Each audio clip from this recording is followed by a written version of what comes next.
Hello students, स्वागत है आपका अपने channel gateway of success career launcher में। और जैसे कि हम लोगों ने देखा था पीछे अल्कोहल से बनाना स्टार्ट किया हुआ था वीडियो हमने। चलिए आइए आज अगला विरेचन की विधि पढ़ते हैं PCl3 के साथ। अगला टॉपिक है आपका, इससे पीछे वाले में हमने देखा था PCl5 के साथ। इसके अंदर हम देख रहे हैं PCl3 के साथ फास्फोरस ट्राइक्लोराइड। PCl3 के साथ टॉपिक बनाइएगा PCl3 के साथ। और आपको पता है कि अल्कोहल के साथ चल रहा है, तो आप लोग अल्कोहल की अभिक्रिया किसके साथ? PCl3 के साथ, है ना। तो आपको पता है कि यहाँ से OH हटेगा और Cl आकर जुड़ेगा, मतलब RCl बनेगा और यहाँ पे बनता है H3PO3, जिसको बोलते हैं फास्फोरिक अम्ल। फास्फोरिक अम्ल बैलेंस नहीं करना है बउआ, बस आपको ये समझना है। मैं इसकी क्रिया विधि लिख दूं। क्रिया विधि, तो क्रिया विधि इसका होता है SN2। अगर SN2 है तो आपको पता चल गया होगा कि मध्यावस्था क्या बनेगा? मध्यावस्था बनेगा संक्रमण अवस्था। संक्रमण अवस्था। और त्रिभीम क्या होगा बउआ? अब आप लोग अपने मन में बता दीजिए। त्रिभीम इसका होगा प्रतिलोम। केवल और केवल प्रतिलोम बनता है इसका त्रिभीम। तो यह है PCl3 के साथ, है ना। लिखने का तरीका क्या होगा? जब अल्कोहल को किसके साथ? फास्फोरस ट्राइक्लोराइड के साथ अभिक्रिया कराते हैं तो क्या बनता है? एल्काइल क्लोराइड प्राप्त होता है। देखिए, इसको बोलते हो आप एल्काइल, तो एल्काइल में जितने कार्बन का होगा, और इसको बोलते हो क्लोरीन, तो क्या बनेगा? Alkyl chloride. आ रहा बात समझ में? तो चलिए इसका स्क्रीनशॉट ले लें, बढ़ते हैं आगे। देखिए बुआ, अगला है बहुत इंपॉर्टेंट है ना। अल्कोहल में भी हैलोजनीकरण, लेकिन एक ही चीज है, ध्यान दीजिएगा। ROH ये बहुत VVI है, ये बोर्ड में पूछा हुआ क्वेश्चन है। किसके साथ? तो या तो ब्रोमीन और या तो आयोडीन के साथ। क्लोरीन और फ्लोरीन नहीं होता है बुआ, ये ध्यान रखना है। यहां पे एक उत्प्रेरक होता है लाल फास्फोरस। लाल फास्फोरस, ये आपको ध्यान देना है कि जब अल्कोहल ब्रोमीन के साथ लाल फास्फोरस की उपस्थिति में, या तो अल्कोहल आयोडीन के साथ लाल फास्फोरस की उपस्थिति में अभिक्रिया कराएगा तो R या तो Br बनाएगा या तो RI बनाएगा। ये आपको ध्यान रखना है, ये बोर्ड में बहुत इंपॉर्टेंट क्वेश्चन है। लिखने का तरीका कैसे रहेगा बउआ? कि जब अल्कोहल या तो ब्रोमीन या तो आयोडीन के साथ लाल फास्फोरस की उपस्थिति में अभिक्रिया करेगा तो एल्काइल ब्रोमाइड या एल्काइल आयोडाइड प्राप्त होगा। ध्यान दीजिएगा, एग्जाम्पल में CH3OH प्लस Br2 लाल फास्फोरस क्या बनेगा? क्यों? बोर्ड में पूछा क्वेश्चन। पता है आपको कि Br यहां से क्या करेगा? H को रिप्लेस करेगा, OH को रिप्लेस करेगा, तो सिंपल यहां बन जाएगा CH3Br। यही हमारा बन जाएगा मिथाइल ब्रोमाइड या ब्रोमोमीथेन। पता है आपको मोनोहेलाइड का नाम? IUPAC और क्या साधारण, तो ये आपका उत्पाद बनेगा। चलिए बउआ, आप ध्यान दीजिए यहां से अब हम अगला पढ़ने जा रहे हैं डार्जन विधि। ये विधि बउआ ऐसा होता है जिसके अंदर क्लोरीन बेहतर उत्पाद में आता है, मतलब उत्तम अवस्था में ज्यादा मात्रा में क्लोरीन प्राप्त होता है। और यह अल्कोहल का आखिरी अभिक्रिया होता है, यानी अल्कोहल की आखिरी अभिक्रिया जिसका नाम क्या बन जाता है? डार्जन विधि। डार्जन विधि। देखिए डार्जन विधि है क्या? बोर्ड में पूछा हुआ क्वेश्चन है बउआ। कैसे पूछा है मैं बताऊंगा आप लोगों को। जब अल्कोहल की अभिक्रिया किसके साथ? थायोनाइल क्लोराइड के साथ, इसका नाम होता है थायोनाइल क्लोराइड, और इसका नाम एल्काइल अल्कोहल। अल्कोहल, है ना। ध्यान दीजिएगा, यहां से Cl जाके R से जुड़ेगा, तो यह है alkyl chloride plus SO2 plus HCl। ये गैस होते हैं, बाहर निकल जाते हैं, और ये आपका 90% प्राप्त होता है। 90% प्राप्त होता है। ये ध्यान देना है आपको कि अगर केवल और केवल क्लोरीन उत्तम अवस्था में ज्यादा से ज्यादा मात्रा, मतलब कि 100 किलो अगर हम बनाने चलें, उसमें से 90 किलो केवल एल्काइल क्लोराइड बने, वो विधि कौन होती है? डार्जन विधि होती है। तो डार्जन विधि को कैसे लिखिएगा आप लोग? कि जब अल्कोहल को थायोनाइल क्लोराइड के साथ अभिक्रिया कराते हैं तो एल्काइल क्लोराइड प्राप्त होता है। सह उत्पाद में सल्फर डाइऑक्साइड और HCl गैस भी प्राप्त होता है। थोड़ा सा इसको मैं बढ़िया से लिख दूं, SO2, है ना। अब ध्यान दीजिए बोर्ड में कैसे पूछा हुआ है। बोर्ड में क्वेश्चन पूछा हुआ है कि क्या होगा जब अल्कोहल को थायोनाइल क्लोराइड के साथ अभिक्रिया करेंगे। क्या होगा जब अल्कोहल को थायोनाइल क्लोराइड के साथ अभिक्रिया करेंगे, तो यही वाली अभिक्रिया आप लिख सकते हो। दूसरा, क्या होगा जब मिथाइल अल्कोहल को, क्या होगा जब मिथाइल अल्कोहल को थायोनाइल, तो अब ध्यान दीजिए कि आपको बनाना होगा मिथाइल अल्कोहल, आपको बनाना होगा थायोनाइल क्लोराइड और अभिक्रिया कराइएगा तो बनेगा मिथाइल क्लोराइड। वो 2 नंबर का क्वेश्चन है ये। क्या होगा जब मिथाइल अल्कोहल को थायोनाइल, इसका तो पता चल रहा है ना, ये अल्कोहल है और ये है मिथाइल, तो मिथाइल अल्कोहल को, इसी चीज को हिंदी में लिख देना है कि जब मिथाइल अल्कोहल को थायोनाइल क्लोराइड के साथ अभिक्रिया कराते हैं तो हमारा मिथाइल क्लोराइड प्राप्त होता है। आ रहा बात समझ में बउआ? ये क्वेश्चन था और ये डार्जन विधि के नाम से जाना जाता है। हाँ, इसकी क्रिया विधि समझ लेते हैं। इसकी क्रिया विधि होती है SN1। अब आप समझ चुके हो बउआ कि मध्य अवस्था क्या रहा होगा, कार्बोकैटायन। अगर कार्बोकैटायन है तो त्रिबीम क्या रहा होगा, त्रिबीम हो जाएगा धारण। बात समझ में आ रहा है बउआ? यह है आपका आखिरी रिएक्शन, इसे आप स्क्रीनशॉट से उतार लें, डार्जन विधि। चलिए आइए समझते हैं अगला क्वेश्चन। देखिए हमने याद कीजिए कि सबसे पहला वीडियो में जो हमने पढ़ा था हैलोजनीकरण एल्केन से पढ़ा था। अब हम पढ़ने जा रहे हैं अगला विधि एल्कीन से। या मैं एल्कीन की बात करूं तो आप लोगों को पता होगा कि एल्कीन का मतलब होता है कार्बन कार्बन के बीच में डबल बॉन्ड का होना। यानी अगला हम विधि पढ़ने जा रहे हैं किससे एल्काइल हैलाइड बना रहे हैं, एल्कीन से। एल्कीन से बहुत ध्यान दीजिएगा, एल्कीन से क्या होता है। जैसे देखिए यहाँ पे CH2 double bond CH2, CH2 double bond CH2, इसकी अभिक्रिया सबसे पहले किसके साथ, HCl के साथ, है ना, या HBr के साथ या HI के साथ, इन तीनों में से किसी के साथ कराएंगे।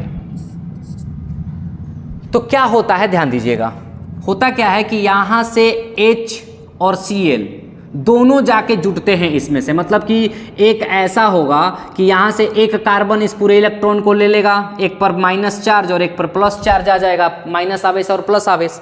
हमें उतना नहीं समझना, उतना डीपली नहीं जाना क्रिया विधि में। हमें इस चीज को देखना क्या है कि इसके लिए हमें क्या करना है कि एगो हाइड्रोजन को एक कार्बन के साथ और एगो क्लोरीन को एक कार्बन के साथ जोड़ देना है। ध्यान दीजिएगा यहाँ पे, अगर मैं यहाँ पे क्लोरीन जोड़ूं तो CH2Cl बॉन्ड को तोड़ देना है, डबल बॉन्ड को क्या कर देना है बउआ, तोड़ देना है। तो डबल बॉन्ड टूट गया और CH2 है, एगो हाइड्रोजन इस पे जोड़ देना है।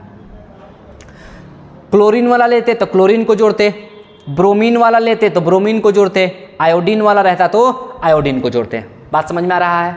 अब ध्यान दीजिए, इसको जरा मिला के लिखिए। तो इसको जरा मिला के लिखिएगा तो क्या ऐसे लिख सकते हैं, यहाँ पे 3 गो है तो CH3 और यहाँ पे है CH2Cl, कुछ इस तरीके से दिखाई देगा। तो 2 कार्बन का नाम क्या हो जाएगा, इथाइल, और एक क्लोरीन है तो क्या नाम हो जाएगा, क्लोराइड।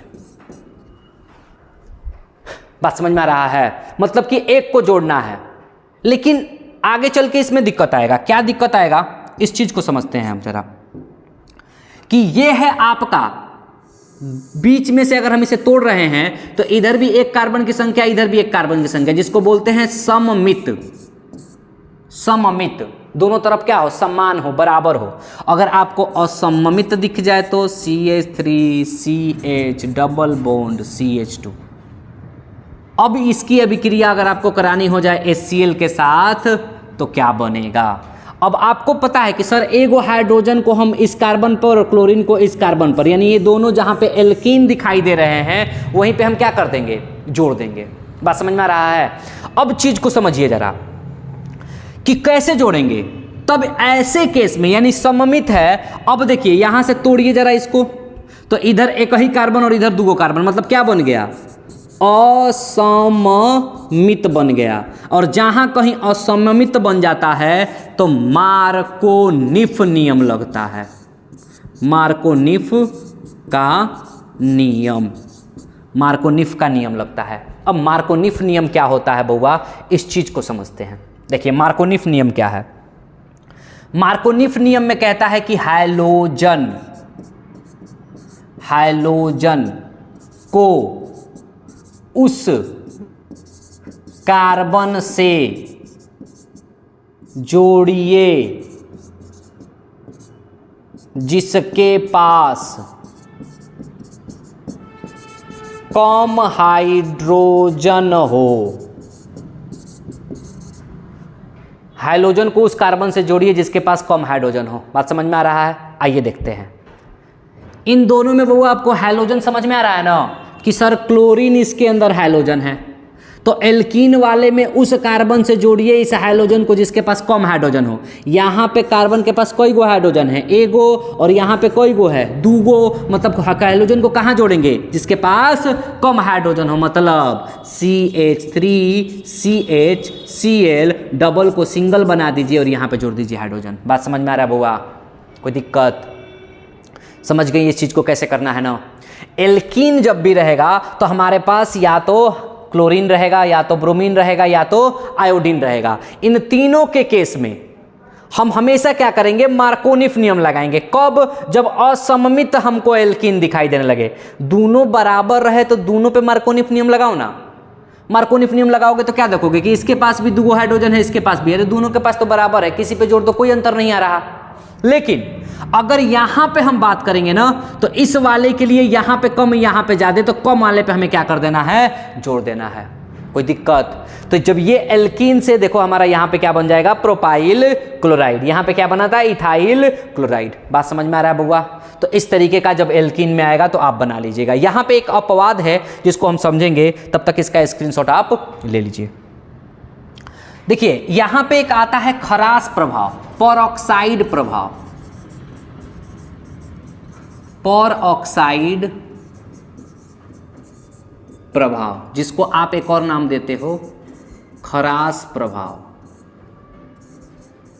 खरास प्रभाव देखिए किस पे लगता है, तो मैं लिख दूं कि केवल HBr पर, केवल HBr पर, और किसी पर भी नहीं, केवल HBr पे लगता है। मतलब परऑक्साइड होता क्या है? ध्यान दीजिएगा। परऑक्साइड में होता है आपका CH3 या C6H5,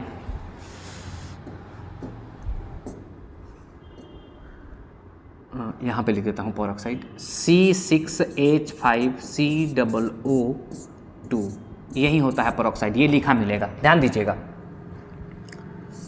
CH3 CH double bond CH2 plus HBr peroxide, या फिर C6H5COO2।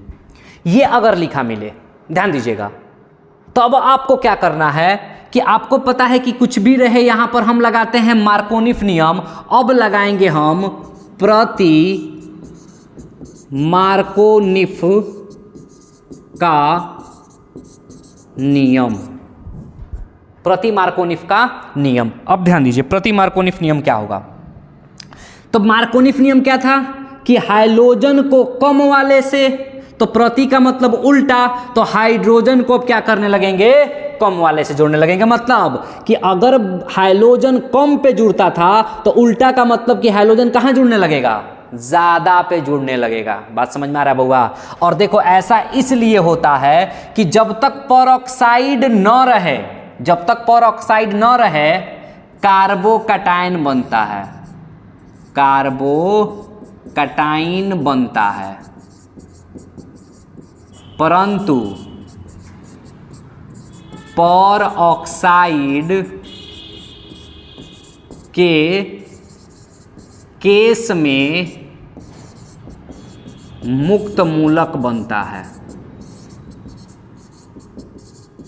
ये ध्यान रखिएगा। अगर परऑक्साइड नहीं लिखा है तो मध्यावस्था क्या बनेगा, कार्बोकैटायन बनेगा। लेकिन अगर परऑक्साइड आ गया तो अब मुक्त मूलक बनने लगेगा उसका मध्यावस्था। तो अब आपको पता है कि कैसे जोड़ना है। तो Br क्या इस कार्बन से जुड़ेगा, नहीं, Br अब इस कार्बन से जुड़ने लगेगा। मतलब उत्पाद क्या बन जाएगा, CH3CH2। एगो हाइड्रोजन है तो हाइड्रोजन ज्यादा जुड़ जाएगा, दूगो बॉन्ड है तो एगो बॉन्ड बन जाएगा, और CH2 से क्या जुड़ जाएगा, ब्रोमीन।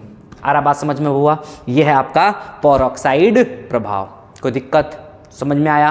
तो बस ये किसके लिए लगेगा, तो ध्यान रखिएगा, केवल और केवल किसके लिए लगेगा, HBr के लिए लगेगा, केवल और केवल HBr के लगेगा। परऑक्साइड लिखा रहे, अगर यहाँ HCl रहे, कोई अंतर नहीं बनता। जो नियम है वही नियम काम करेगा। यहीं पे आकर Cl जुड़ेगा और यहीं पे आके CH3। ध्यान दीजिएगा, HI रहे कोई मतलब नहीं बनता, परऑक्साइड रहे या ना रहे। अगर रहा तो केवल और केवल किसको इफेक्ट करेगा, HBr को इफेक्ट करेगा। आ रहा है बात समझ में। चलिए तो इसका स्क्रीनशॉट ले लें, चलते हैं आगे। अगला है एल्कीन से ही बना रहे हैं, लेकिन उसमें हम ब्रोमीन, क्लोरीन और ब्रोमीन को जोड़ेंगे। देखिए ध्यान से, ब्रोमीन को जोड़ते हैं। अगर CH2 प्लस Br2, अगला क्वेश्चन है, अगला टॉपिक है किससे, एल्कीन से ही, लेकिन एक उत्प्रेरक लेना पड़ता है CCl4। एक उत्प्रेरक लेना पड़ता है CCl4। तो जैसे ही CCl4 आप उत्प्रेरक लेते हैं तो अब यहाँ पे ध्यान दीजिएगा, यहाँ पे बन जाता है मुक्त मूलक, है ना। जब भी एक तरीके के दिखाई देंगे तो क्या बन जाएगा, मुक्त मूलक, मतलब दूगो बनेगा। तो यहाँ भी क्या बनेंगे, दूगो मुक्त मूलक। यहाँ भी क्या बनेंगे, दूगो मुक्त मूलक, मतलब दोनों पे जाके ब्रोमीन जुड़ जाएगा। तो ध्यान दीजिए यहाँ पे CH2Br CH2Br। अब देखिएगा तो आपको पता चल गया होगा कि अगल बगल कार्बन पे डाई हाइड्रोजन है, मतलब विसिनल है। तो विसिनल कंपाउंड बनेगा। एल्काइल हैलाइड का कौन सा कंपाउंड बनेगा, यौगिक बनेगा, विसिनल बनेगा। तो बउआ ये ध्यान दीजिएगा, बोर्ड में आपसे यही पूछेगा। यहाँ पे दे दिया CH3CH double bond CH2 plus Br2 CCl4 क्या बनेगा। तो आपको ध्यान में रखना होगा कि सर CH3CH पे एगो यहाँ Br जुड़ेगा और CH2 पे एगो यहाँ Br जुड़ेगा, और यही हमारा क्या हो जाएगा, आंसर हो जाएगा। बात समझ में आ रहा है। तो ये अगला है, लिखने का तरीका क्या होगा बउआ, कि जब एल्कीन में इथीन 2 कार्बन का लिए हो, तो जब इथीन को ब्रोमीन के साथ कार्बन टेट्राक्लोराइड CCl4 की उपस्थिति में करने पर बिसिनल डाइब्रोमाइड प्राप्त होता है। इसका नाम क्या हो जाएगा, बिसिनल डाइब्रोमाइड। बिसिनल डाइब्रोमाइड। आ रहा बात समझ में। तो ये रहा आपका एल्कीन से।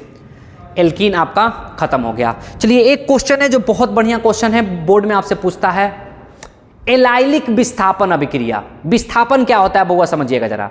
विस्थापन का मतलब होता है कि एगो हटेगा और उसके जगह पे दूसरा जाकर शामिल होगा। तो चलिए आइए देखते हैं हम अगला, एलाइलिक विस्थापन अभिक्रिया।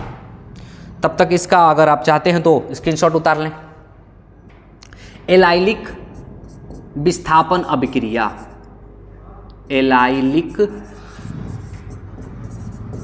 विस्थापन अभिक्रिया।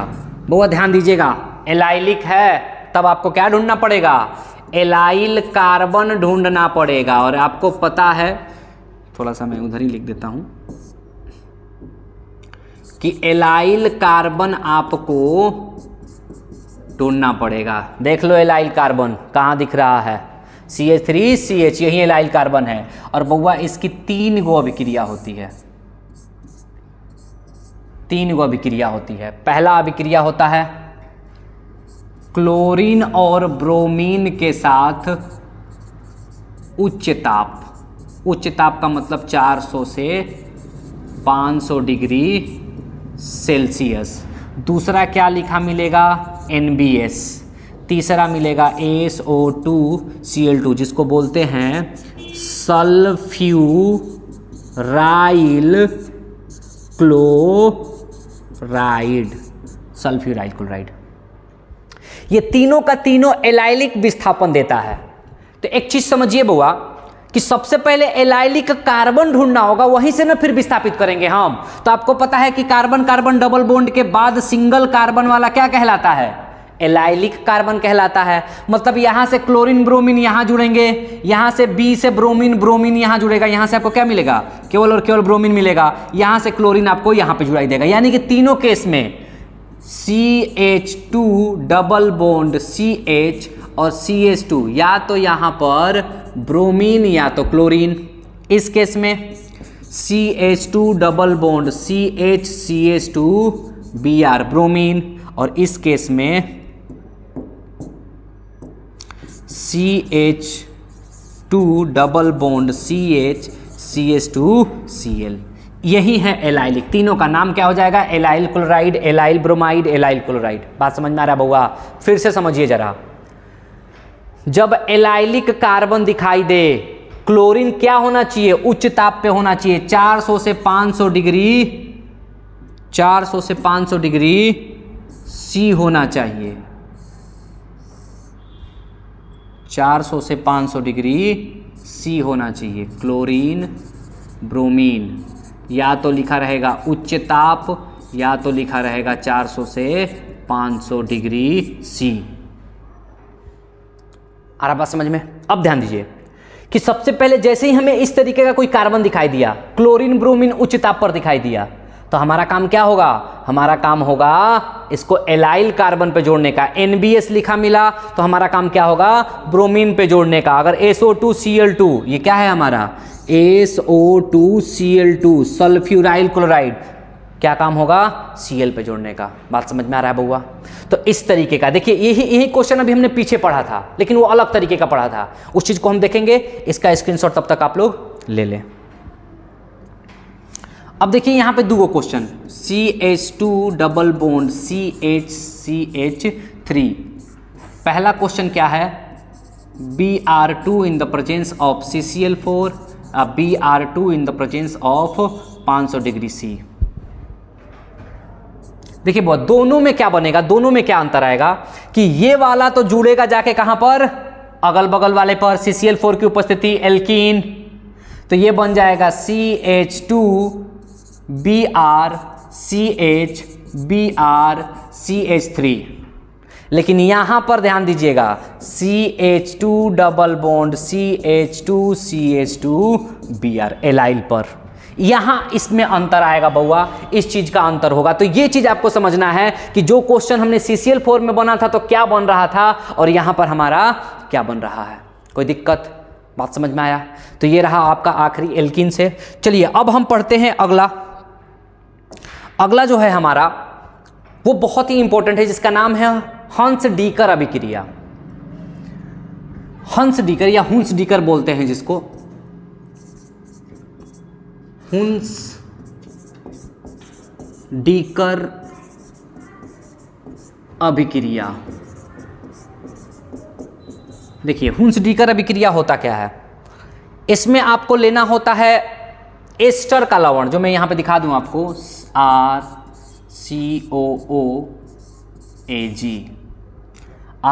इसका नाम देखिए सिल्वर एल्कोनोएट नाम होता है। तो अगर मैं डायरेक्टे ले लूं, है ना, डायरेक्टे बोर्ड में जो क्वेश्चन पूछता है उसी को मैं लेके दिखा दे रहा हूं, है ना, उतना नहीं बताना। CH3, तो इसका नाम हो जाता है silver acetate, silver acetate plus Br2 in the presence of CCl4। Hunsdiecker अभिक्रिया, देखिए याद कीजिए, जब हमने क्लोरीन के लिए पढ़ा था, केवल और केवल क्लोरीन मिले, तो उसमें हमने पढ़ा था डार्जन विधि, और केवल अच्छी उपलब्धि में ब्रोमीन मिले, उसका नाम क्या होता है, हुंस डीकर अभिक्रिया। आ रहा बात समझ में? तो अब देखिए सिल्वर एसीटेट को ब्रोमीन के साथ, किसके प्रेजेंस में, CCl4 के प्रेजेंस में, तो देखिए यहां से Br2 को मिलेगा, एगो AgBr के साथ जाएगा, एगो CH3 के साथ जाएगा, तो CH3Cl plus AgBr plus CO2। ध्यान दीजिएगा, ये CO2 बन के आपस में बाहर निकल जाएगा, AgBr और CH3, यहाँ पे बन गया मिथाइल, सॉरी क्या मैंने ले लिया है, Br ना होगा यहाँ पे, Br, तो यहाँ बन जाएगा हमारा मिथाइल ब्रोमाइड। यहाँ बन जाएगा मिथाइल ब्रोमाइड। आ रहा बात समझ में? इसी अभिक्रिया को हुंसडीकर नाम दिया जाता है। देखिए जो CH3 लिखा है ना, इसी का मैं एक जनरल R लिख देता हूँ। 1 कार्बन 2 कार्बन 3 कार्बन कितना भी बैठा सकते हैं। COOAG प्लस Br2, केवल और केवल यहाँ पे Br रहेगा, केवल Br और कोई नहीं, प्लस CCl4। तो आपको पता है यहाँ से Br और यहाँ से R मिलकर क्या बनाएगा, RBr बनाएगा, और AgBr बनाएगा, और CO2 बनाएगा। और इसी अभिक्रिया का नाम क्या होता है, हुंसडीकर अभिक्रिया होता है। यानी कि जब सिल्वर एसीटेट को ब्रोमीन के साथ CCl4 में, तो मिथाइल ब्रोमाइड, और इसकी उपलब्धि कितनी होगी, 90% होगी। यानी ये केवल और केवल ब्रोमीन के लिए अभिक्रिया होती है। इस चीज को आपको याद करके रखना है, समझ के चलना है। आ रहा बात समझ में? अब देखिए, केवल और केवल मैंने क्लोरीन बना दिया, केवल और केवल मैंने ब्रोमीन बना दिया, लेकिन क्या अभी मैंने आयोडीन और फ्लोरीन बनाया? अभी तक तो अभिक्रिया में कहीं फ्लोरीन था ही नहीं। तो अब अगला हम पढ़ेंगे जिसका नाम होता है हैलोजन विनिमय एक्सचेंज। एगो हटेगा तो दूसरा जाके सब जुटेगा। चलिए इसका स्क्रीनशॉट ले लें और अगला हम लोग देखते हैं। अगला टॉपिक का नाम होता है हैलोजन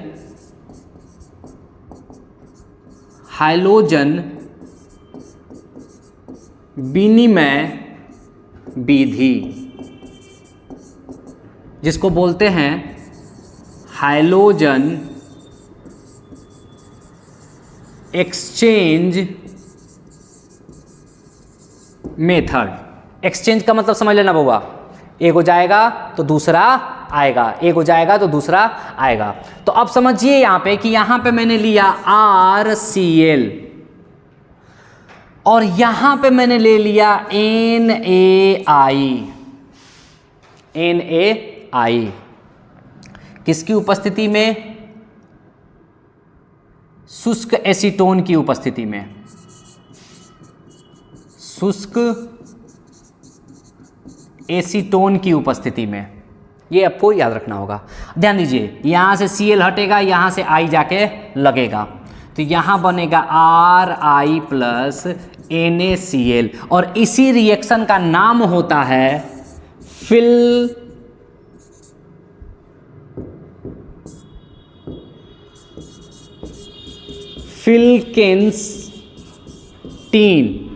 फिल्केंस्टीन अभिक्रिया।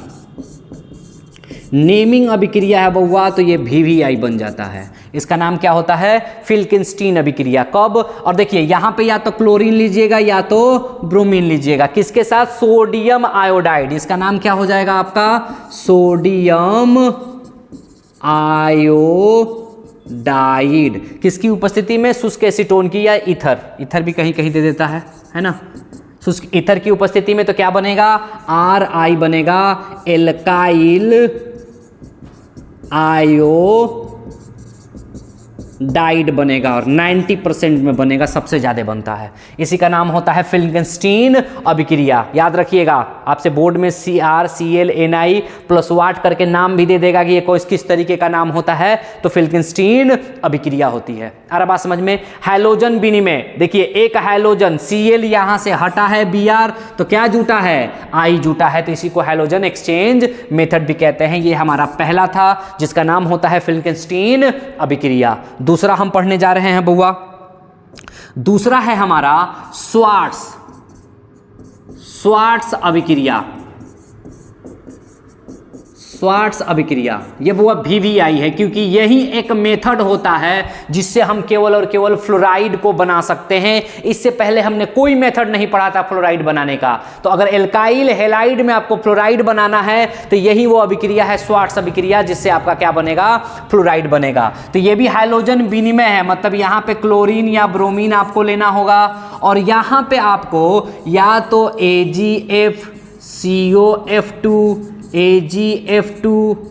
AgF2 है ना, इन सब के साथ अभिक्रिया करा दीजिए। तो यहां से फ्लोरीन निकलकर जाकर क्लोरीन और ब्रोमीन को हटा देगा, यानी यहां पे फ्लोरीन आ जाएगा। और Ag है तो यहां पे क्या बन जाएगा, AgCl बन जाएगा, या COCl2 बन जाएगा, या फिर Hg2Cl2 बन जाएगा। इस तरीके का कंपाउंड आपको बनता हुआ नजर आएगा। इसी का नाम होता है श्वार्ट्ज अभिक्रिया। ध्यान दीजिएगा, केवल और केवल क्लोराइड और ब्रोमाइड होना चाहिए।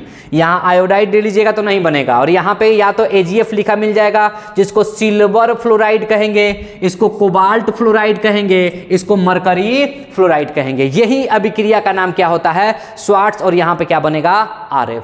इसका एग्जाम्पल आप देख लो, CH3Cl प्लस AgF क्या बनेगा?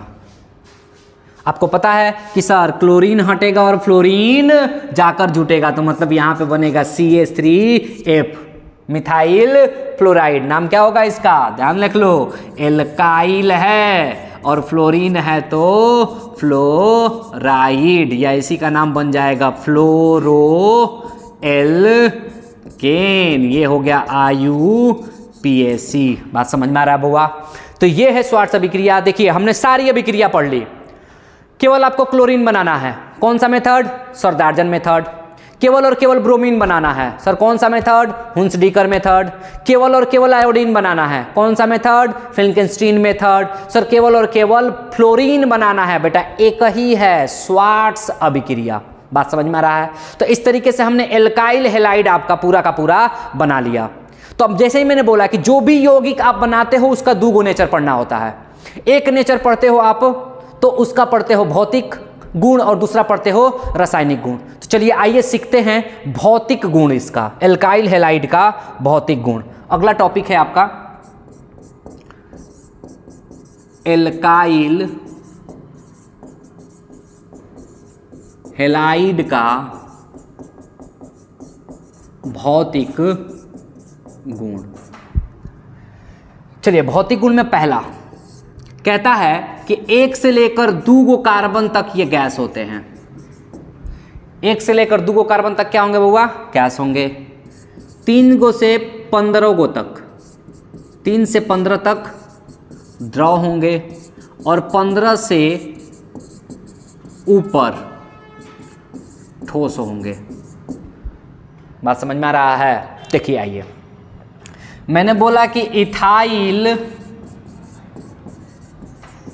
क्लोराइड क्या होगा?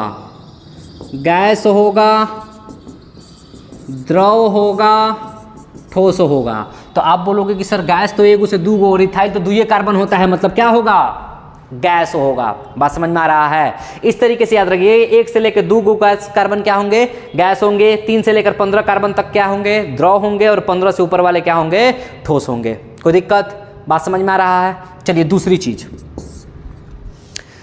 चीज समझिए। देखिए होगा एक चैप्टर है आपका बिलियन, जिसके अंदर एक विलयता टर्म पढ़ी जाती है। विलयता होता क्या है? तो पानी के अंदर जो चीजें घुलती हैं, जितनी कैपेसिटी तक घुल सकती हैं, वो उनकी विलयता टर्म कहलाती है। तो आइए इस चीज को समझते हैं कि विलयता में होना क्या है। तो कहता है विलयता के अंदर कि समान समान के अंदर, यानी समान समान में घुलता है,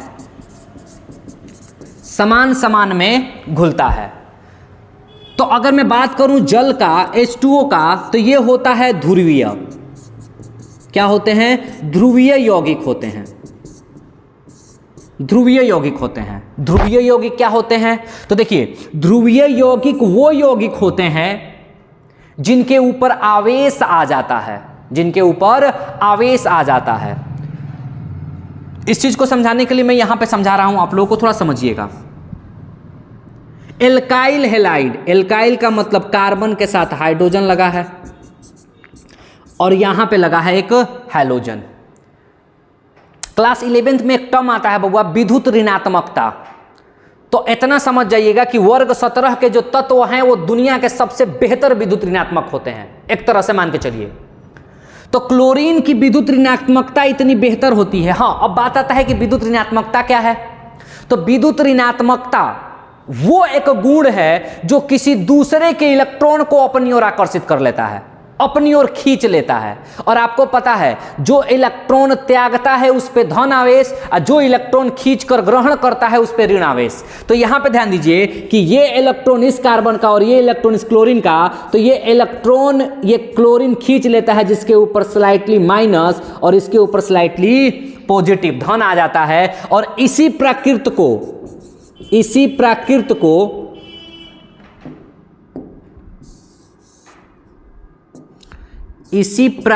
को क्या बोलते हैं?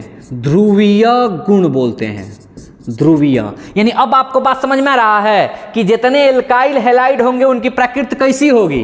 ध्रुवीय होगी। और देखिए यहां पे कह रहा है कि समान समान में घुलता है, मतलब ध्रुवीय यौगिक किसमें घुलेंगे? ध्रुवीय यौगिक में घुलेंगे। ध्रुवीय यौगिक किसमें घुलेंगे? ध्रुवीय यौगिक में घुलेंगे। इसका मतलब कि जितना एल्काइल हैलाइड था वो सारा का सारा क्या बन जाएगा? ध्रुवीय यौगिक बनेगा। लेकिन बहुआ ध्रुवीय होने के बावजूद भी ये पानी के अंदर नहीं घुलता। बात समझिएगा जरा। अगला कि अगर मैं बात करूं विलयता की, अगला टर्म विलयता की, तो विलयता में एल्काइल हैलाइड जल में अघुलनशील न घुलें, उसी को बोला जाता है अघुलनशील होते हैं। अघुलनशील होते हैं। ध्रुवीय होने के बाद भी, ध्रुवीय होने के बाद भी। अब समझिए जरा कि सर विलयता, अभी आपने बोला कि समान समान में घुलता है, एल्काइल हैलाइड ध्रुवीय होने के बाद भी नहीं घुल रहा है जबकि पानी ध्रुवीय होता है। तो बउआ एक और फैक्टर आता है कि H2O के अंदर H बंध होता है जिसको बोलते हैं हाइड्रोजन बॉन्ड। H बंद होता है जल में, जबकि RX में H बंद नहीं होता है। बात समझ में आ रहा है? तो पानी के अंदर H बंद होता है लेकिन RX के अंदर H बंद नहीं होता है। यही मुख्य कारण होता है कि ध्रुवीय होने के बावजूद भी नहीं घुलते। बोर्ड में अगर क्वेश्चन पूछ दिया कि इथाइल क्लोराइड जल के अंदर क्यों नहीं घुलता ध्रुवीय होने के बावजूद, तो आपका आंसर क्या हो जाएगा कि इथाइल क्लोराइड जल में इसलिए नहीं घुलता कि जल के अंदर हाइड्रोजन बॉन्ड पाया जाता है, जबकि इथाइल क्लोराइड के अंदर हाइड्रोजन बॉन्ड अनुपस्थित होता है, मौजूद नहीं होता। बात समझ में आया बउआ? चलिए आइए अगला टर्म पढ़ते हैं, इसका स्क्रीनशॉट ले लें आप। अगला टर्म है घनत्व। अगला टर्म है घनत्व। घनत्व को अगर समझा जाए तो घनत्व में बउआ एक चीज हमेशा याद रखिएगा, कहता है क्या कि एल्काइल हैलाइड का घनत्व समानुपातिक होता है अणु भार के। अणु भार का एक और नाम दिया जाता है अणु द्रव्यमान, आणविक द्रव्यमान। अब बात आती है कि सर यह आणविक द्रव्यमान क्या होता है?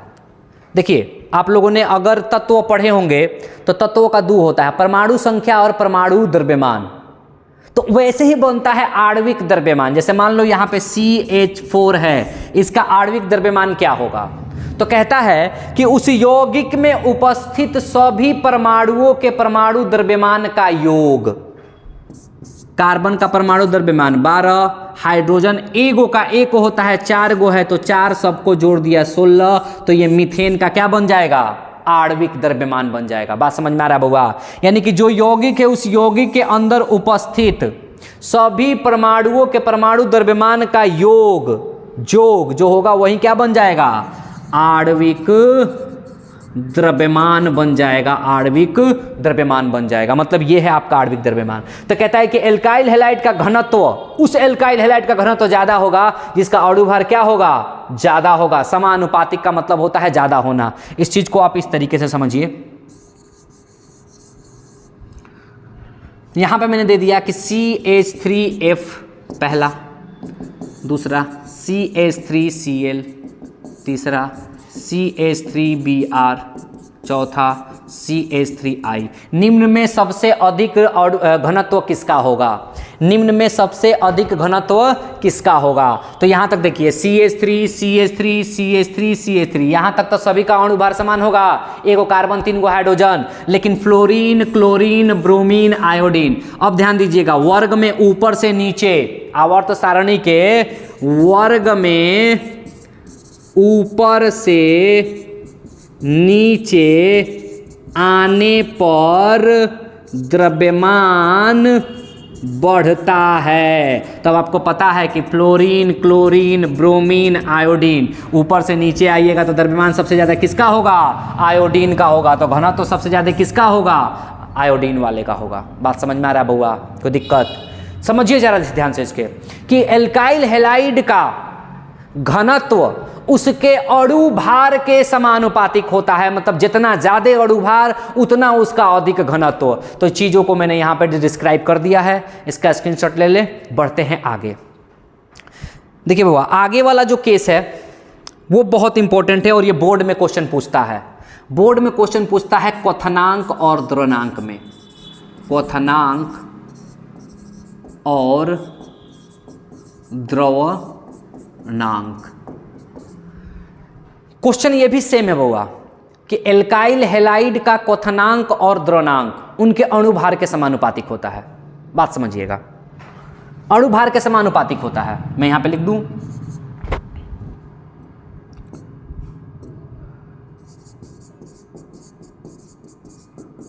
अणुभार के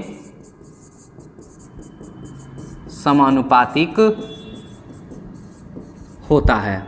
यानी कि अगर मैं पूछूं CH3F, CH3Cl, CH3Br, CH3I, इन सभी में किसका अधिक क्वथनांक होगा? इसका होगा। इस सभी में किसका निम्न क्वथनांक होगा? इसका होगा। इस सभी में किसका उच्च द्रवनांक होगा? इसका होगा। इन सभी में किसका निम्न क्वथनांक होगा? इसका होगा। बात समझ में आ रहा है? मतलब जिसका अणु भार ज्यादा उसका द्रवनांक क्वथनांक ज्यादा, जिसका अणु भार कम उसका द्रवनांक क्वथनांक कम। लेकिन अब देखिएगा जरा यहां पे,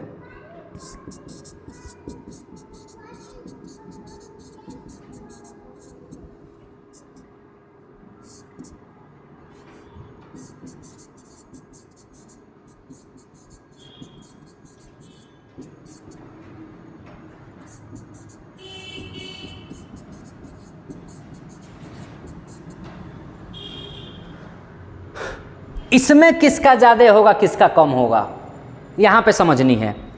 1 2 3 4 4 कार्बन, 1 2 3 4 4 कार्बन, 1 2 3 4 4 कार्बन, मतलब अणुभार समान।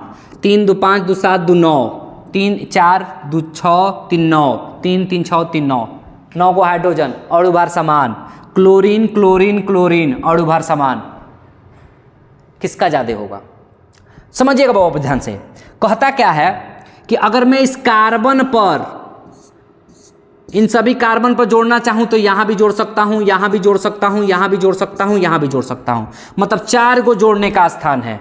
इसके अंदर देखिए 1 गो 2 गो 3 गो, इसके अंदर 3 गो जोड़ने का स्थान है, इसके अंदर 1 गो 2 गो जोड़ने का स्थान है।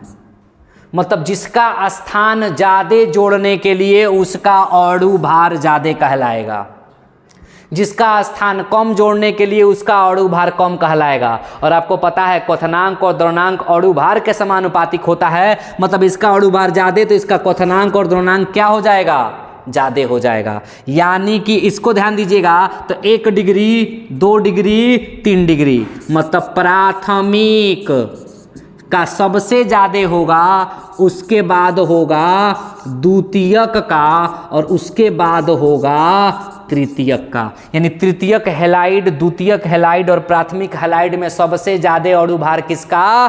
प्राथमिक हैलाइड का। आ रहा बात समझ में?